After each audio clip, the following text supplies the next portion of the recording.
आपको बताइए। मेरा साइट अंबरनाथ वेस्ट में अंबरनाथ नगर परिषद के सामने मेरा साइट का काम चालू है, जहाँ पे हम लोग की फर्स्ट शॉप का हमने एस्टेब्लिश किया था पटेल एंटरप्राइज।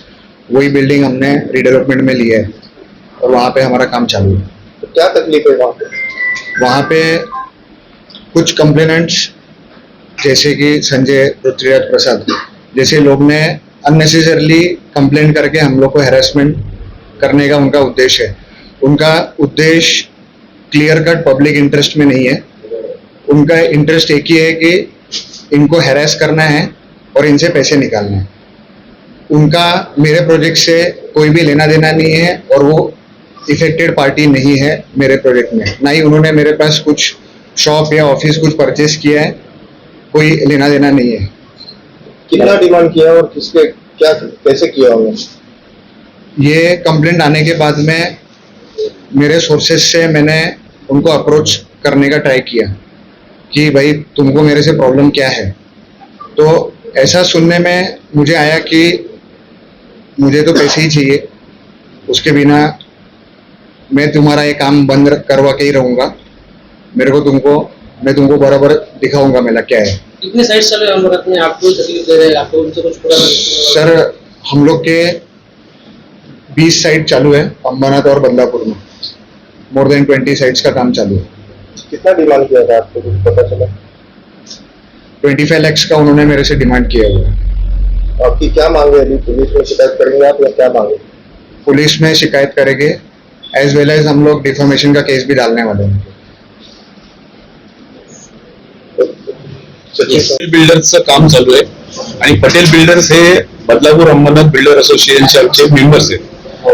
त्यांच्या विरुद्ध त्यांनी जी बांधकाम परवानगी घेतली आणि काम चालू केले त्याच्या संदर्भात एक संजय प्रसाद नावाचा ऑल इंडिया पॅन्थर सेना जी अंबरनाथ मध्ये आहे त्या सेनेचा कोणी कार्यकर्ता आहे आणि ती तक्रार केली आणि तक्रारीच्या अनुषंगाने तो त्या ठिकाणी उपोषणाला बसलाय। परंतु त्याचा एकमेव उद्देश या बिल्डरला ब्लॅकमेल करून सुमारे 25 लाखाची खंडणी त्याच्याकडनं मागण्याचा त्यांनी प्रयत्न केलेला आहे। त्या दृष्टिकोनातनं बांधकाम व्यावसायिकांनी आमच्याकडे तक्रार केल्यानंतर असोसिएशनच्या माध्यमातून या ठिकाणी आज पत्रकार परिषद घेऊन संपूर्ण बदलापूर अंबरनाथ मधली असोसिएशन ही पटेल बिल्डर्सच्या मागे खंबीरपणे उभी आहे आणि वेळ पडलीच तर आज आम्ही एसीपी, डीसीपी, मुख्याधिकारी, तहसीलदार यांना भेटून निवेदन देणार आहोत आणि जो अवैधरित्या गेले 3-4 दिवसापासून उपोषणाला बसलेला जो संजय प्रसाद आहे याला उचलून पहिलं गजाआड करण्याची आज आम्ही विनंती करणार आहोत। कारण यांनी केलेल्या तक्रारीमध्येच काही दम नाहीये। यांनी तक्रार कुठल्या माध्यमातून केले? तक्रारात म्हणतो रस्ते, फुटपाथ, गटार यामध्ये बेकायदेशीर खोदकाम करून मालमत्तेचं नुकसान करून रॉयल्टी चोरी केली। आता हे विषय आहेत नगरपालिका आणि महसूलच्या संदर्भातले। त्यांनी त्या ठिकाणी तक्रार करून त्या बाबतीची माहिती खरी घ्यायला हवी होती, परंतु त्याला वाटलं पटेल आहे, नावामध्येच गुजराती आहे, पटेल पैसे देईल, त्या दृष्टिकोनाला पटेलला ब्लॅकमेलिंग करून जे काय काढता येईल या उद्देशाने त्यांनी केलेलं हे काम आहे।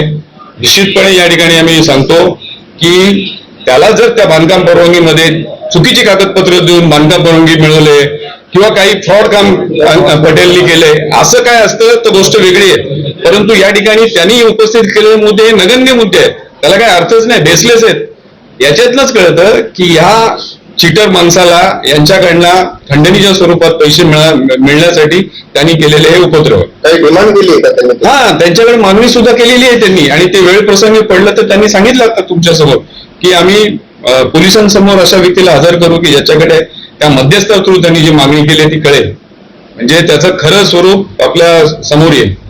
या संदर्भात काही पोलीस स्टेशनला तक्रार करणार? हो, आता आम्ही या ठिकाणाहून लगेच एसीपी साहेबांना भेटणार आहोत, त्यानंतर मुख्याधिकाऱ्यांना भेटणार आहोत, त्यानंतर तहसीलदार साहेबांना भेटणार आहोत, तसेच अंबरनाथ वेस्टचे सिनियर PI सय्यद साहेब त्यांनाही भेटणार आहोत आणि हे निवेदन आम्ही तयार केले त्यांना देणार आहोत। आणि येणाऱ्या काळामध्ये आमच्या कोणत्याही बांधकाम व्यावसायिकाला हे असे चिटर फिटर तोतया लोक झालेले तयार या बोगस लोकांना आळा बसण्यासाठी आम्ही निश्चित कठोरातलं कठोर पाऊल यापुढे उचलणार आहोत आणि आमचे जे सभासद या दोन्ही शहरांमध्ये काम करतात यांना कुठल्याही प्रकारची समस्या आली, संकट आलं किंवा अशा प्रकारचा त्रास झाला तर त्यांनी असोसिएशनकडे न्याय मागावा. मी या आपल्या माध्यमातून त्यांना आवाहन करतो की तुम्ही असोसिएशनकडे, जसा आज पटेल यांनी न्याय मागितला, आम्ही पटेलांच्या जेव्हा आमच्याकडे अर्ज आला आणि त्यांनी सांगितलं की माझ्यावर असा अन्याय होतोय, मला त्रास दिला जातोय, माझी मानसिक परिस्थिती बिघडलेली आहे, तेव्हा मला असोसिएशननी सहकार्य करावं. आम्ही लगेच असोसिएशन म्हणून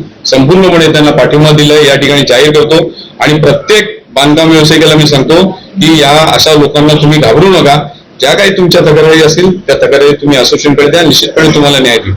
सूरज परमार यांचा संदर्भ दिला बोलताना काय नेमकं म्हणलं होतं? नाही, निश्चितपणे आपल्याला गाजलेला जो प्रकार आहे ठाण्यामधला आपण बघितला, बहुचर्चित प्रकार होता. सुरेश परमारचं कशामुळे काय झालं, त्यांनी सुसाईड का केली हे नंतर आपल्याला कळायला लागलं की असाच त्रास त्याला ठाण्यामध्ये दिला गेला होता आणि त्याच्याकडे दुसरं ऑप्शन नव्हतं. कारण त्या काळात सुद्धा मंदीची लाट होती आणि मंदीच्या लाटेमध्ये बिल्डर व्यवसाय जो असतो तो अडचणीत येतो. आज अंबरनाथ, बदलापूर या 2 शहरातला व्यवसाय सुद्धा अडचणीत आहे, बिल्डर सुद्धा अडचणीत आहे. परंतु अशा वेळेस प्रशासनाची योग्य ती साथ भेटली आहे. मुळात म्हणजे 3 दिवसापेक्षा जास्त काळ असा व्यक्ती अशा ठिकाणी उपोषणाला बसतोच कसा, हा माझा प्रशासनाला खऱ्या अर्थाने सवाल आहे. पालिका प्रशासन काय करतं, पोलीस प्रशासन काय करतं, हे या चिटर फिटर लोकांसाठी तुम्ही आहात का जनतेमध्ये चांगला व्यवसाय करणाऱ्या लोकांच्या पाठीशी तुम्ही आहात, हा खरा त्यांना प्रश्न आहे. सर, कायद्यामध्ये तरतूद करण्याची तरतूद करण्याबाबतची आपली मागणी आहे की निश्चितपणे आपण बघितलं आरटीआय ऍक्टच्या नुसार हे पूर्वी मागणी करायची, परंतु आरटीआय ऍक्ट मध्ये कालांतराने बदल होत गेला. आताच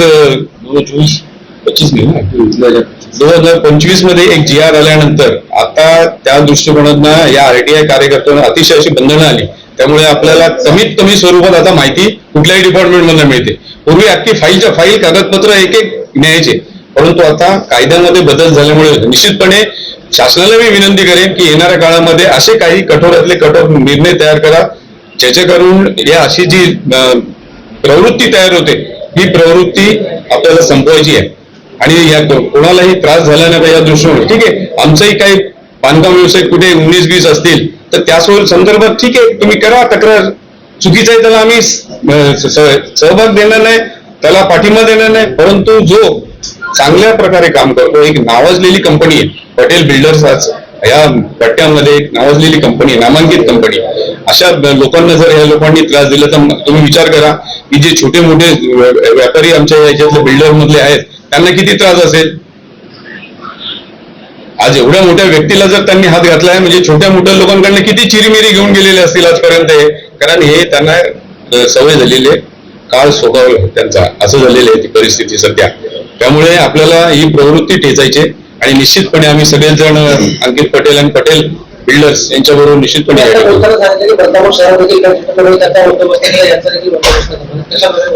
निश्चितपणे आपल्याला सगळ्यांना माहितीच आहे. मी काय कोणाचं नाव घेऊन कोणाला मोठं करत नाही, पण केलंय मी, बंदोबस्त केले काही लोकांचा, त्यामुळे मी सांगतो. आणि निश्चितपणे येणाऱ्या काळामध्ये अजूनही असं कोण तयार होत असेल ना त्याचाही बंदोबस्त करू.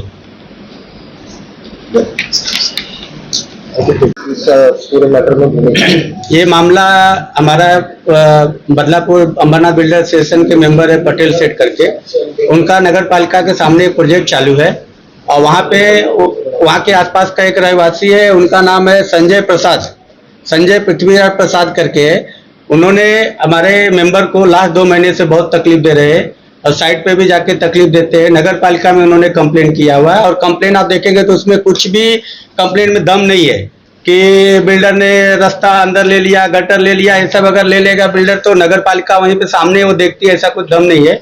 सीधा सीधा खंडनी का मुद्दा है और हमारा मेंबर से 25 लाख रुपए का खंडनी मांगा गया हुआ है और पैसा नहीं देने के बाद प्रशासन पे, बिल्डर पे प्रेशर देने के लिए 4 दिन से भूख हड़ताल पे वो संजय प्रसाद जी बैठे हुए हैं. इसका मतलब है कि आपका उस प्रोजेक्ट से न कुछ लेना देना है, कुछ भी नहीं है, कोई संबंध नहीं है और आपको पैसा चाहिए. पैसा बिना आप हंगर स्ट्राइक से उठने वाले नहीं हो. तो ये मुद्दा अगर ऐसे ही चलता रहा तो आने वाले समय में ये सारे बिल्डरों को तकलीफ दे रहा है और भी तकलीफ बढ़ेगा. इसके लिए इसको हम जोर शोर से उठा रहे हैं मुद्दा को और यहाँ से आप लोग से बात करने के बाद हम लोग ACP साहब, सीनियर PI, CO साहब, तहसीलदार साहब सबको जाकर के निवेदन देंगे.